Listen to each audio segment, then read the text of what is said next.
we want to know where Jesus is. And a lot of times, Jesus wasn't found in religion. Who here has ever been to like a party or maybe even like a recent graduation that everything seemed like it was like this strict box, that like nothing was able to go outside of what the rules were? You guys know what I'm talking about? Yes, no, maybe. Nobody gets outside anymore. Like, I remember my graduation from high school. Yes, it was a long time ago. But I remember it so well. I graduated from Paloma Valley High School, and this was before Paloma had really a football field to speak of. We didn't have any seats, no bleachers, let alone a stadium. And so our graduation ceremony was not able to be held at our school.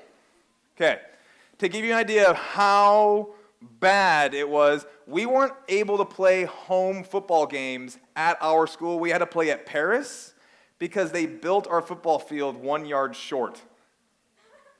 Serious. Like, for real, practice, they had to turn the goalpost around so they could practice.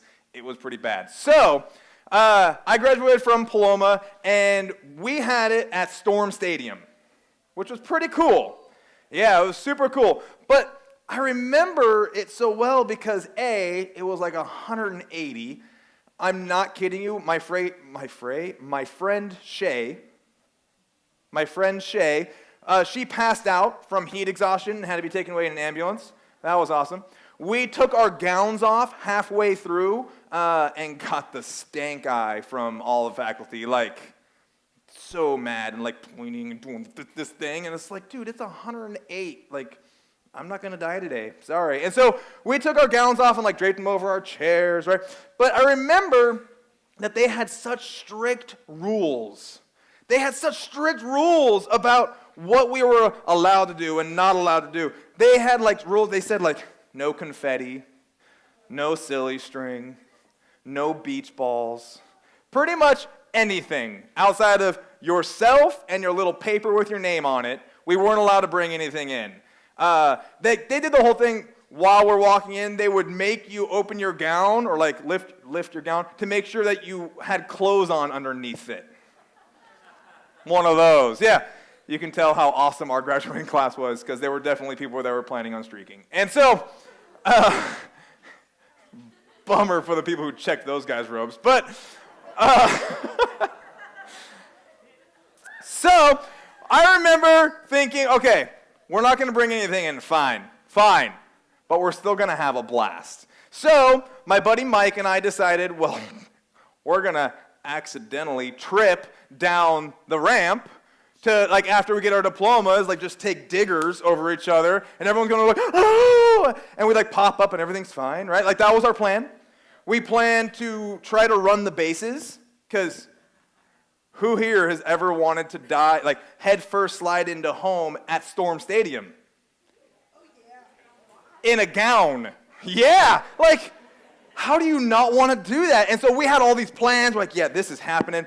We were TAs, like we were assistants for the principal and the disciplinarian. Right here. Yeah, like, anytime it was like, go see the disciplinarian. All right. We'd walk in the office and be like, get out of my office. All right. So that was high school in a nutshell for me. And so we are walking in, we're playing all this stuff, and then we saw it. An unattended megaphone. Just chilling on a table. Nobody around. My friend Blake, without hesitation, goes, we tuck him in between, there was 5 of us, we tucked him into the middle of us, so we couldn't tell that we were smuggling stuff in. And so we walk in, totally got the megaphone onto the field. Okay. So as our friends are like, they're saying our friends' names, graduating, like Justin Barlow and all this stuff. We were congratulating our friends. We were congratulating the valedictorian speech and the salutatory and all this stuff with a megaphone. Yeah, we got the megaphone. We're like, go Justin. Oh, man. Have you ever felt a stare before? Yeah, we had like 30 of them. It was amazing. All the staff And they couldn't do anything about it because we sat in the middle on purpose. So it's not like they're going to rifle through 30 people to get the megaphone and walk away. So I remember doing all this stuff, and then I remembered I was at my friend Jordy, his graduation, and I remembered, wait, I think my dad videotaped this. Yes, there were cameras when I graduated high school. So, really big, crappy ones. But still, we had them. They weren't in our phones yet because that wasn't a thing. And so, I didn't have a cell phone in middle school. You know why? They weren't invented yet. So, what are you going to do? Yeah, life is rough. So, I asked my dad, I'm like, hey, Dad, do you have my graduation video of me and Mike tripping down the thing and trying to run the bases? He's like, yeah, let me see what I can do. We found it, and here it is. Yeah. Yeah, that's me with hair, by the way. Archer. Bryan Duncan. That's me. Yeah. Mike Lowry. I wasn't supposed to give him a hug, by the way. Blake Galloway. They were not fans of that. Ian Bruller. Justin Andrew Barlow. Thank you. Thank you. Crystal C. Somerville. Okay. Candice Michelle Shepard. You can hear my mom in the background being like, that one's mine. All right, here we go. You ready? So everyone throws their hats and everyone's all happy, like, oh, we graduated high school, yay, we're breathing. And they're like, exit to my right. And the 5 of us say, no, we're gonna go this way. Boom. And there's 4 security guards. You can only see 2 of them. They're like pointing and like, go back, yelling at. Yeah. So, there you go. There you go. All right. Yeah. You know what we found out? They have to give us our diplomas either way because we already put in the work. So, we could be as big of punks as we want, and we're like, here's your diploma. So, we got back to the school 2 weeks later to pick up our actual diplomas, and we get there, and we're like, I'm Bryan Duncan and Mike Lowry here to get our diplomas. And they're like, oh, Mr. Bixler, who was the disciplinarian, he's like, he wants to see you right away. It's like, all right, we're 2 weeks out of high, all right. And so we walk in, first words out of his mouth, he looks at my friend Mike, he goes, Mike, where's my megaphone? No idea, sir. Somewhere in the Storm Stadium, probably. Yeah. So, my main idea for tonight is religion is rigid, faith is fluid. You don't have pens. Take a picture. See, it's on your phones now. You're welcome. Okay. All right, calm down. Shh. I just rocked so many of you guys' worlds right now. They're like, we could take pictures of it. All right. Religion is rigid, faith is fluid. See, what happens so many times, and I'm guilty of this, what happens so many times is we get put into this rigid box. We get put into this idea that Christianity is supposed to look a certain way, and everything's supposed to be perfect, and everything's supposed to be this, and if it's outside of the box, then it's clearly wrong. And what are you No. We need to get outside of that. And Jesus was a big fan of this. He loved shaking the box, right? I am terrified of spiders because I used to catch them. I shared this story recently, but I used to catch them because I was an idiot. And I'd put them in jars and shake them up. Yeah, and then they come out mad. Whatever. All right. But Jesus would shake up the box all the time when it came to religion, and he would rattle the cages of all the religious people.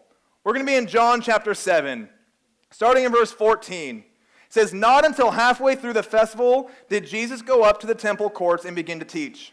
The Jews there were amazed and asked, how did this man get such learning without having been taught? Jesus answered, my teaching is not my own. It comes from the one who sent me. Anyone who chooses to do the will of God will find out whether my teaching comes from God or whether I speak on my own. Whoever speaks on their own does so to gain personal glory, but he who seeks the glory of the one who sent him is a man of truth. There is nothing false about him. Has not Moses given you the law? Yet not one of you keeps the law. Why are you trying to kill me? Okay, give you a little background real quick. Jesus had healed a guy on the Sabbath. We talked about it last week. And the Jewish leaders, the religious leaders, wanted to kill him for it. And so now Jesus is showing up, and he's like, hey, guys, what's up? Why are you trying to kill me? And so then they say, you are demon-possessed, the crowd answered. Not what you always want to hear, for the record. Who is trying to kill you? Okay, so we're just going to pass that. All right, so Jesus said to them, I did one miracle, and you were all amazed. Yet because Moses gave you circumcision, if you don't know what it is, ask James, though actually it did not come from Moses, but from the patriarchs, you circumcised a boy on the Sabbath. Now if a boy can be circumcised on the Sabbath so that the law of Moses may not be broken, why are you angry with me for healing a man's whole body on the Sabbath? Stop judging by mere appearances, but instead judge accordingly. Do me a favor. If you have your bookmarks and maybe a pen, if you don't have a pen, just do this in your imagination. Draw a box around that last verse, verse 24. Draw a box around it and put a little number 1 next to it, like that. Like that one. That's my first point. My first point is verse 24. Stop judging by mere appearances, but instead judge correctly. What's interesting about this is so many people are so quick to be like, you can't judge me. Actually, it says I'm supposed to. I'm just supposed to do it right. Right? Like, it doesn't say stop judging, period. It says stop judging by mere appearances. Judge correctly. And you're like, oh, well, that's different. Right? The festival that we're talking about here that Jesus kind of showed up on and crashed is the Festival of Tabernacles. And what this festival was is this was like a nice, neat little box of religious festivities. These religious people said, we're going to have this festival, and it's going to look this way. There's going to be teaching on this day, and then this kind of teaching on this day, and then a feast on this day, and then a teaching on this. And it was very much planned. Jesus mixes the whole thing up. He shows up, first of all, he's not even supposed to be there. They're trying to kill him, right? I typically don't go to places that people want to kill me, like LA. Yeah. But Jesus shows up, even though he's not supposed to be there, and then he starts teaching them things that are bummer of stuff to hear. Like, these are not things that people wanted to hear. It wasn't like fun to hear. But Jesus was correcting them. Jesus was judging them correctly. See, what was happening is to judge correctly means to move somebody forward. It doesn't mean to leave them where they're at. It doesn't mean to say, like, you're doing that wrong and walk away. No, it's moving people forward. And everything that Jesus told the Pharisees, everything Jesus told these religious leaders, was to move them into a closer relationship with God, which ironically enough was what they wanted in the first place. That these religious leaders wanted to know God in a very real way to begin with. And they missed the mark. And Jesus is judging them and correcting them so that they can hit the mark that they set out for. Ephesians 4:29 says, do not let any unwholesome talk come out of your mouths, but only what is helpful for building others up to their needs, that it may benefit those who listen. We can do that while correcting. We can do that while, quote unquote, judging.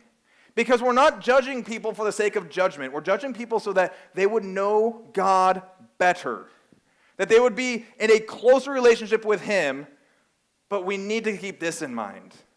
That we need to do this well. We need to do this in love. We need to do this with kind words. Jesus knew exactly what the Pharisees and these religious people wanted, and he was helping them get there. But man, he did not hold any punches. None. None at all. In verse 28, he says, "But he who sent me is true. You do not know him." That's like walking up to a pastor and being like, "Hey, there's this really cool guy I met. His name's God." "Oh, wait, I'm sorry, you don't know him. I'll introduce you to him later." Like, what? Them's fighting words, man. And then he says, "Oh, and by the way, you don't really get to go to heaven right now." Like, what? Right? In verses 33 through 34, Jesus said, "I am with you for only a short time, and then I am going to the one who sent me. You will look for me, but you will not find me, and where I am, you cannot come." You're like, dude, like, really? Like, Jesus is not holding any punches. He's not, because he wants them to know Christ, which ironically enough was him, and they were trying to kill him. Right? Like, Jesus was pushing them toward knowing God better. And all of these religious people had such a hard time with Jesus because they were like, "Oh, well, we know where he's from. He clearly can't be the Messiah." And you're like, well, he's kind of from all the places that you said he should be. Like, it's actually kind of starting to add up. And there's all these things that Jesus met that these people refused to hear. And what cracks me up is there's, in verse 32, says, "The Pharisees heard the crowd whispering such things about him." What they were saying was, could this be the Messiah? Could this be the one that saved us? But then sadly, they also missed the mark. Because they're like, "We believe in you. Will the Messiah do better things than this?" You're like, so close. So close. Like, he is that guy. Like, he is. And Jesus is trying to move him forward. My second fill-in for you guys. Second point. Be the best you can be. Be the best you can be. You know why? Because nobody else can be you. Like, be the best at it. We're the only ones that can be us, and we should do it awesomely. And what we need to keep in mind is that Jesus wants us. That he wants us to love him the way we would love him. He wants us to be his, he doesn't want us to be someone else. He's not trying to have these Christians that fit into a certain mold. We talked about, over this series, we've talked about how we can't keep looking at people and saying, "Oh, they fit outside of this box, so therefore they can't be Christians. They're way too far from being Christians. They don't fit the idea or the look or the way they talk or the way they act. They don't fit this mold, so therefore they must be far from God."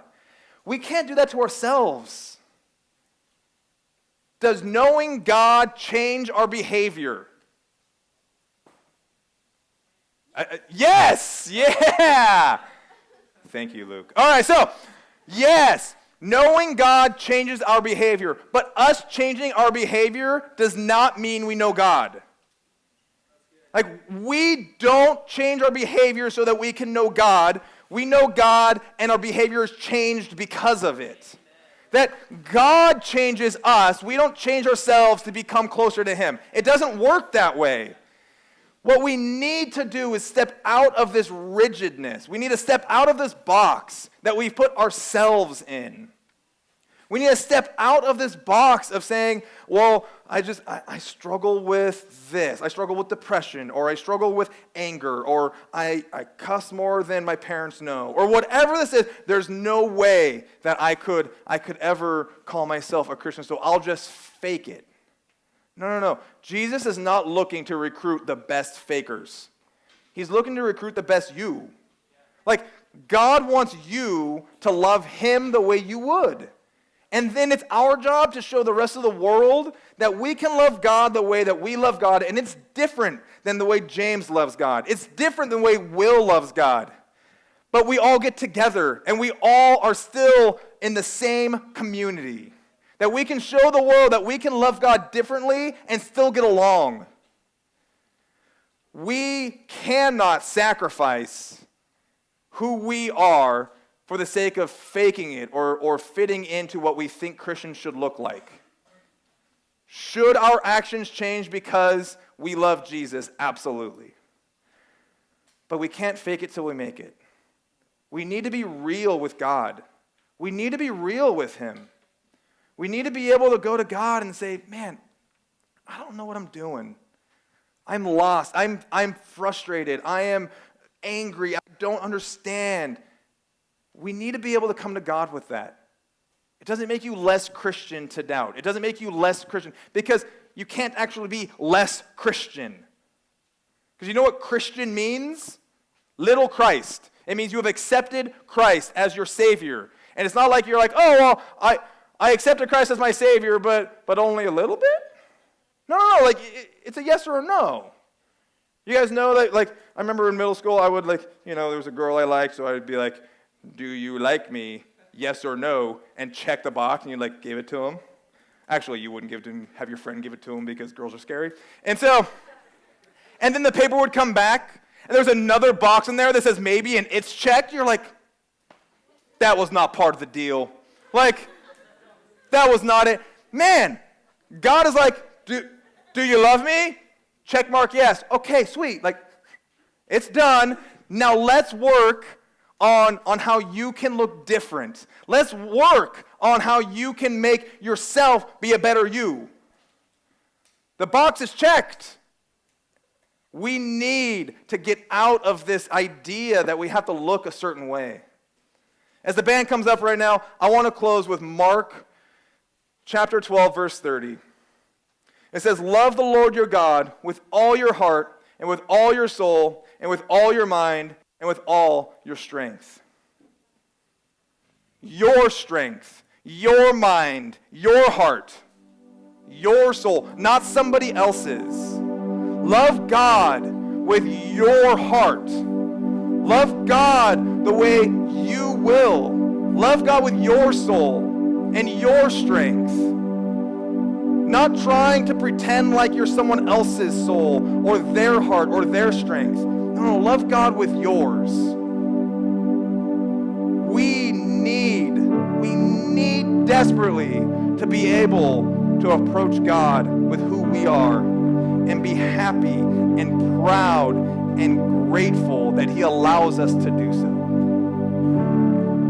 Jesus, I pray that we will take this to heart, that we would know that you have said, come. That all you who are heavy laden and burdened, come. God, you say, come as we are. Jesus, you say that we are yours. That we can stand redeemed. That we don't have to have it all together. That we don't have to look a certain way. That we can come the way we are. And that you can say, yes, I love you. Let's walk. God, let us proudly walk alongside of you, whether we trip, whether we fall, or whether we do it well. God, I pray that we would be anxious to walk with you in this journey.